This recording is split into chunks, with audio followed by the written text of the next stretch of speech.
Building a legacy starts with the bold decision to take a leap of faith. Behind every empire lies a foundation of grit, willpower, and the courage to take big risks.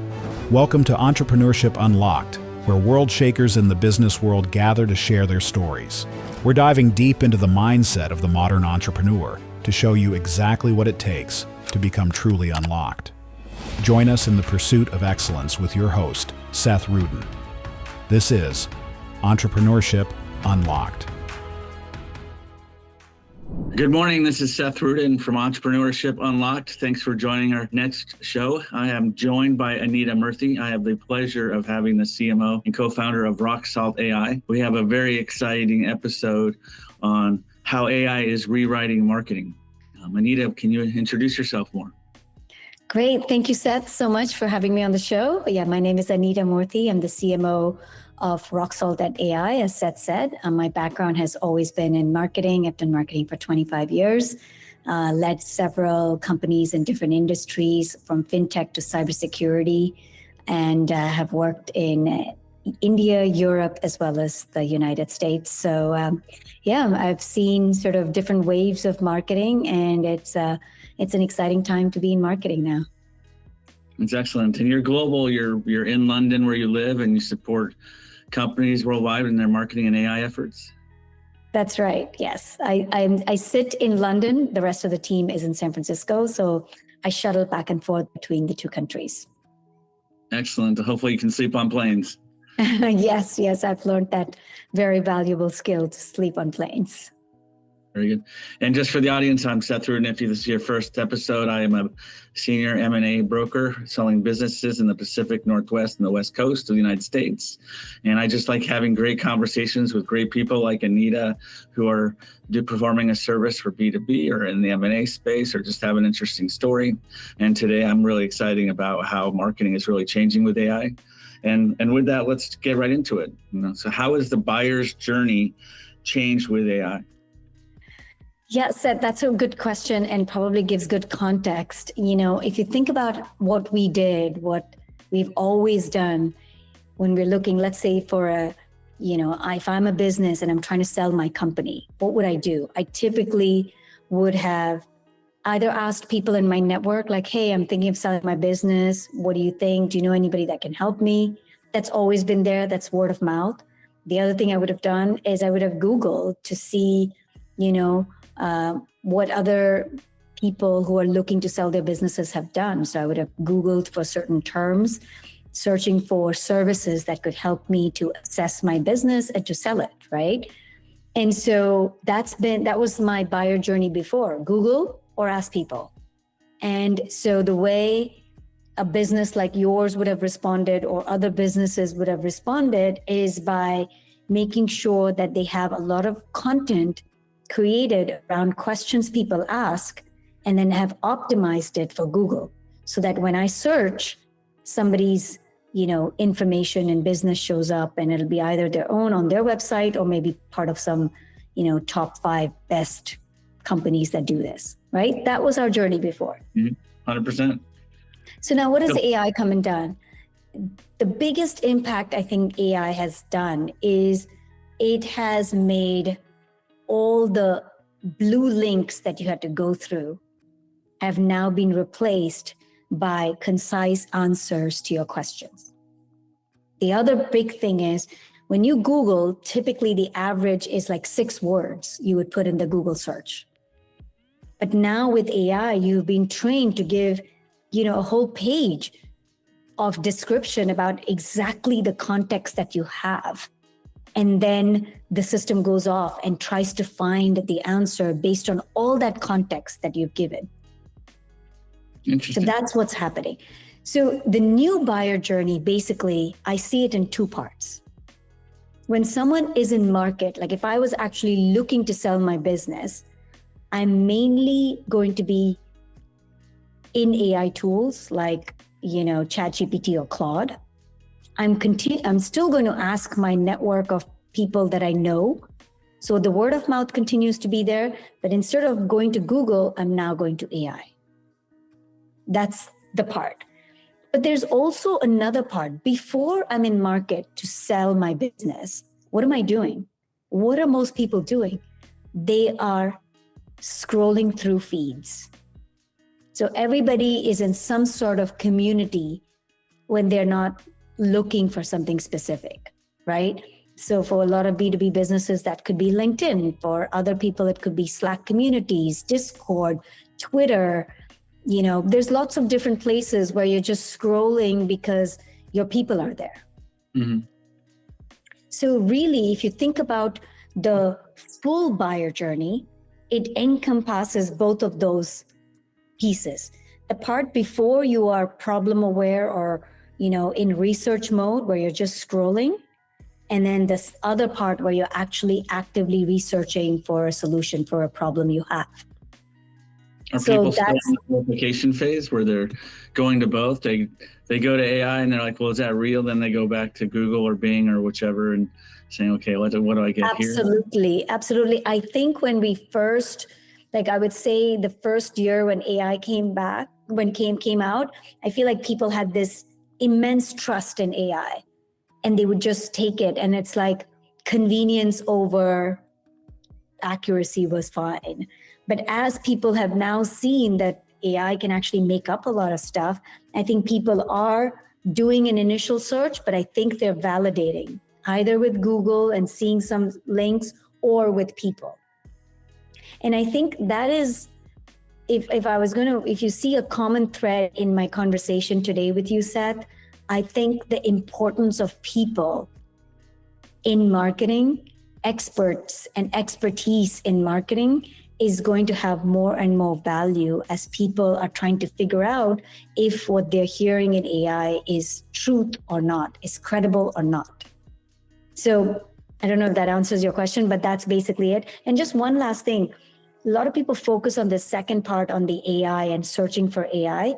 But if you look at a lot of research around search buyer behavior, it's very common to say, especially in tech, that at any given time, 5% of the people are in market and 95% of the people are not in market. They're the ones who are scrolling. And so if you're a business trying to optimize for this new AI world, if you're only doing that 5%, which is like AI, how do I get shown in here? How do I get seen in AI? You're leaving a lot of other plays open for your competitors, right? And I don't know if this is true for B2C, but in B2B, there was a research that showed that when someone starts to do research, when they're in that second phase, they already know 4 out of 5 players that they're going to look into deeply.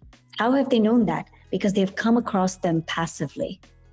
And that's how it's come to their mind. They keep seeing this company. They're like, oh, what did they do? So anyway, so it's very important to keep your mind and your hand in both of those buckets if you're a business trying to optimize for the new journey. Sort of like in the 90s or the 80s when we went from the phone book to the internet. That's right. You still had to have a presence in the phone book. And now I don't even know where to get a phone book, right? Yeah, exactly. Absolutely. Yeah. It'd be interesting if they blend the two where there's, do you want the quick links in the Google search or do you want the AI, which you sort of have to. Yeah, I think there's some, I don't know if many of you have used Perplexity, but Perplexity tries to do that. By default, if you search in Perplexity, which is like an AI search engine, they give you the search results. I mean, the summarized AI answers, but they give you the citations or where they picked it up from. That they do that probably the most of all the AI tools I've seen. ChatGPT will give you citations for some, and if you ask it explicitly, it'll give you more citation. And in Claude, that's the least. If you're using Claude for your search, chances are most of the time there'll be no links, no citations on where it got the answer. Interesting. As it gets better, I guess that's okay, but as it hallucinates, it's a little strange, right? So yes, exactly. Can you help us, for the audience, can you help define what AEO and GEO are in simple terms for marketers who may be hearing these acronyms for the first time? Sure. So AEO stands for Answer Engine Optimization, and GEO stands for Generative Engine Optimization. they are used interchangeably to mean tools like Claude and ChatGPT. And I don't know that there's any consensus on what it should be. The technical term is actually generative engine optimization, because the way these AI engines work is they work on the probability of figuring out what the next word that best fits whatever query they're answering. So that's why technically that name is accurate, but actually if you talk to sort of most marketers, they're saying AEO as the term that they're mostly using, because it's much more intuitive to say, I'm optimizing for the answers that are showing up. So answer engine optimization. Makes sense. Any market changes that have accelerated the adoptions of these two? Like I said, I feel like I've seen a lot of influencers on LinkedIn and they say AEO. And I think the only places where I see GEO are like technical papers and academic papers. They say GEO. So I think it still remains to be seen, but I have a feeling, at least in the marketing world, it's going to be more AEO. Makes sense. And then can you talk about how AEO and GEO differ from SEO and SEM? Yeah, so traditionally, the way SEO worked is SEO, I'm going to keep to SEO because that's most, closer to AEO, GEO. The way SEO worked is you would look at what people are searching on Google and what terms and phrases are coming up. And then you would try to create content to rank for those. And then there are lots of strategies like, is this a very competitive one? Is this a long tail one? And which one should be optimized for? And all these kind of funky things. And a lot of it also, and the main things that determined SEO value was the content itself and how much it related to those phrases. And also if the content had a domain authority from links, backlinks, etc., to that article. So the SEO world was all about how do we create content that was optimized for phrases and how do we create backlinks for that article so that there's authority. The way AEO GEO works is, some of the fundamentals of SEO still apply in that, a lot of these AEO GEO behind the scenes are doing a live search. So they're using Google, they're using all these things. So if you're doing things in the SEO world, you're not wrong. You are doing the right thing because AEO uses search in the background. I think the difference is the credibility of content. It's not just about, okay, for this phrase, this content is showing up, but what the AEO engine does is it's able to read a lot more sources. And so it tries to triangulate how credible and how consistent something is being said. So for example, if Seth, your business has to do with, you do M&A for, let's say, accountancy services business that sell to Intuit. Let's say it was specialized like that, right? Now, if someone was looking for that kind of service, the AEO is trying to find what are the businesses that are most being referred to in the context of M&A for accounting services and Intuit across the web.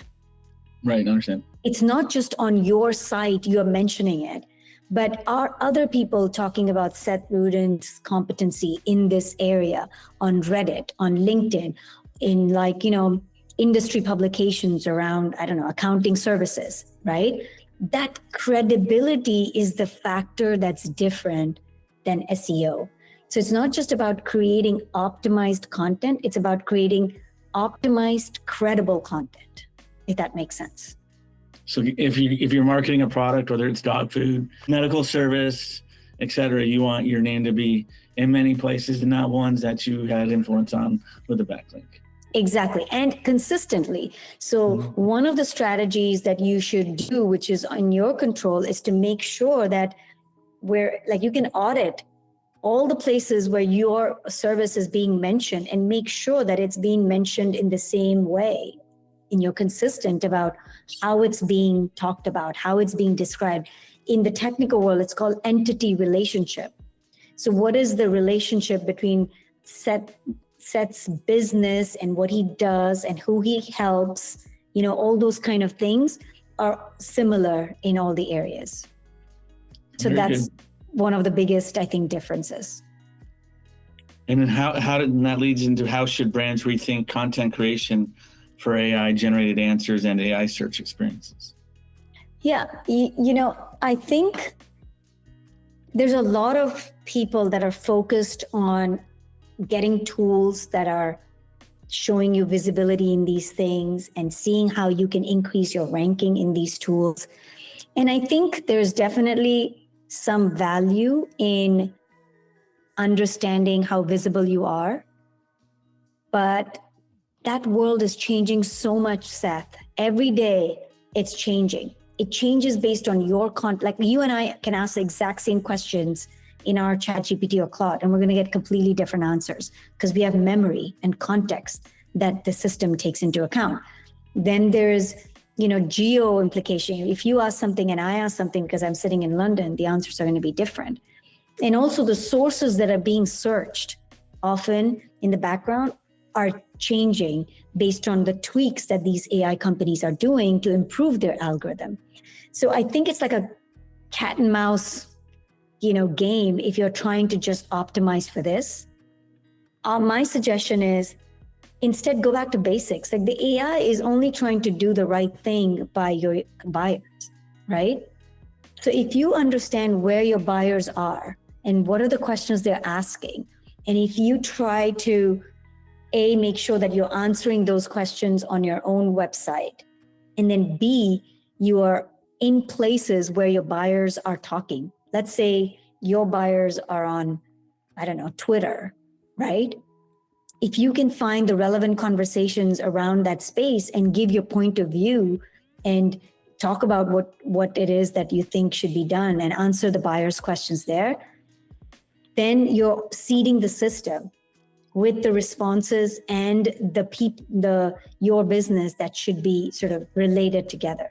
So I think you should spend as much time thinking about your target audience, where they hang, what they ask, and try and figure out how to be showing up in those places and answering those questions. If you do those things, I can guarantee you are going to show up in AI visibility tools. Is there any content that's not good content optimized for AI? Images, ads, blogs, web pages, obviously getting on Reddit or LinkedIn and Twitter are good things. Yeah. Business stuff. I don't know. I have seen there was a study recently done by a woman called Lily Ray, and they looked at a couple 100,000 sort of, queries in AI tools. And they found that the content that is getting cited by AI is not AI generated content. Okay. And it makes sense because if you think about it, you can have an AI create an entire blog post out of one line of your prompt, right? 100%. Versus imagine if you've done some original survey around, I keep saying M&A business just to be consistent, but whatever, like selling a small business, a small accounting services business. You've done some survey and you use that data to talk about what are the things that matter, what are the right timings, et cetera, et cetera. And then you are putting blog content and other content in Reddit or LinkedIn around that survey. That's unique to you. And AI tools like to cite data and real specific stuff rather than generic rah stuff. So if you are going to do content, and if you can make your content be original and based on something that is data or surveys or some original thinking, frameworks, whatever, they have higher chance of ranking in AI than generic content. So interesting question. For Google, Yahoo, etc., is paid search dead after a AEO or GEO takeoff? I don't think it is at this point, because as much as we all talk about AEO, GEO, and ChatGPT and Claude, if you look at the big sort of picture, most people outside of tech are still using Google. Google isn't dead by any chance. And as they improve their own AI answers, which in the background is powered by search, they are going to continue to be relevant. So I don't think search engine ads are going to go away, but you might actually be in a good position in that maybe it'll become cheaper to advertise because not everybody's advertising there anymore. So it might not be as pricey to advertise for some of the more competitive terms in the long term. But there's, Google's main business is ads. They're not going to let that just walk away. So they're going to make sure that they are serving the public what they need and still keep the ads business. Agreed. That makes 100% sense. Makes 100% sense. What are the biggest misconceptions marketers currently have about AEO and GEO? I think the biggest misconceptions there are a couple actually. So I think a lot of people, it's not always the marketer's fault. Sometimes the marketers are told by their CEOs, what are we doing about AEO visibility? How are we showing up in AI visibility tools? And so that has definitely taken a higher priority, and marketers are doing that. But I think the important thing is not to miss the forest for the trees, and to make sure that you're also, showing up in people's feeds and you're there before people are in market. That's one. Second, as AI content is getting more and more commoditized to create, the way you stand out is by either creating original content or by putting experts within your own business, making them be the face of the company and sharing their insights. Because someone who's been in the front lines and done some work, if they answer questions that your buyers are asking in any of these places, or if they're, putting out content, it's going to be much deeper and richer than anything that AI can generate. And that's going to give credibility to your buyers and to AI by default. So I think there's going to be more of a role being played by the people within companies, because that's really your only moat. Your product can be, vibe coded. Your content can be, ChatGPT. How do you differentiate? 100%. It becomes really harder and harder by the day to differentiate. And there's so much noise. Everybody's just pumping out content left, right, and center. And so I think finding conversations which are happening in your industry, which your ICP is engaging on, and trying to get your people to be there, sharing insights, sharing content is one way of building a strong brand and credibility, so that when they do get into market, they remember you. They're like, oh yeah, I should check this person out. He had some really interesting insights. I should check out what they say. And you've already won 50% of the game, because they've already thought of you and they're researching. And then the other 50% is optimizing to make sure that you have the questions, you have answers to the questions that they're asking. Because a lot of times the questions that you're asking in AEO, GEO, may be more bottom of the funnel. So they're asking, how does Salesforce do this? So when the user is asking, how does Salesforce do this? It's going to Salesforce to answer that question. So, and you have full control over your website and you can answer that question.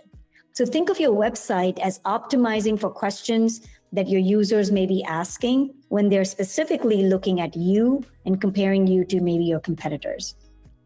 But everything before that, they're not coming to your site. Yes. AI is not coming to your site. They're going to all these other places to find credible answers. That's wonderful advice. What metrics should marketers now track when measuring success for AEO and GEO? Yeah, so there's a couple of schools of thoughts in AEO GEO tools.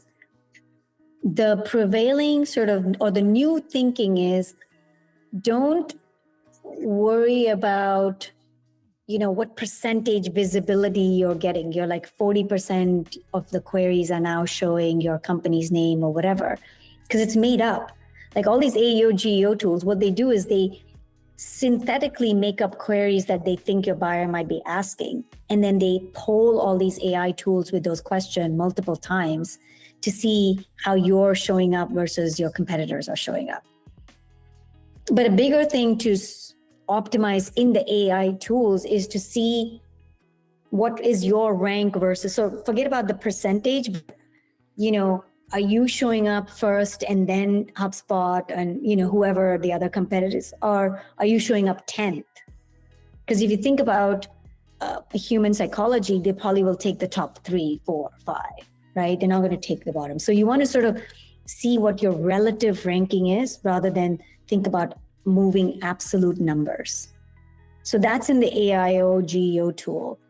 But outside of that, the thing that I always say people should optimize for or start thinking about is, Google has something called Google Search Console. It's free for anybody with a website. And it shows you what people are searching to land up on your website. And one of the things you can search, one of the things it shows you is branded search volume. That means how many people are searching for Rocksalt AI. And if that's trending up, that means whatever marketing I'm doing, in all these platforms, etc. Because think about if you were scrolling LinkedIn, Facebook, Instagram, whatever, you see a brand all the time. You may never click there. You probably don't click there. But when you're looking for that product at some point in time, you'll remember it. And what are you going to do? You're going to go to Google and type in the company's name. Right? Google is getting the credit for that as Google sent you the traffic. But the truth is you had that in your brain from all the other marketing that was done across other platforms. And the way it shows up is in your Google search, it'll say, Google, like Rocksalt AI, the number of people searching for that. And you want to track that that's going up. Because if that is going up, then you're doing the right thing. And then on your website, you should ask people, how did you hear about us? How did you hear about us? And that's when you will know which part of your marketing is working. Everybody's saying, I heard about you on Instagram. I heard about you on LinkedIn. Great. Maybe you should double down there. Exactly. And that goes right to our next question. So what technologies or tools are helping marketers adapt to this AI-driven search environment? Yeah, so there's so many tools, and it's hard to answer that question because it's so broad. It depends on sort of what you're trying to do. Are you trying to do outbound emails? Are you trying to do, inbound? Are you trying to, in terms of AEO, GEO, at the enterprise end, I've heard of tools like Profound, Scrunch.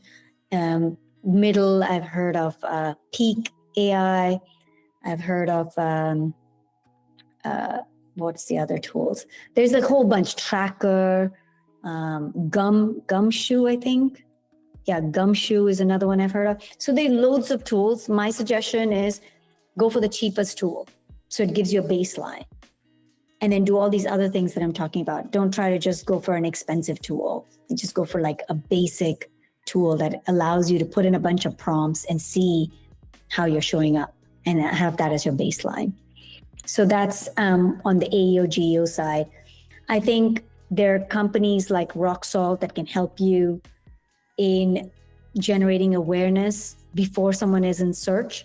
So for example, what Rocksalt does is it allows people in your company to easily, in like 10 minutes a day, go and engage in relevant conversations that are happening on LinkedIn or on Reddit. We have something for Reddit, we have something for LinkedIn. Depends on where your audience is, where you want to sort of start with.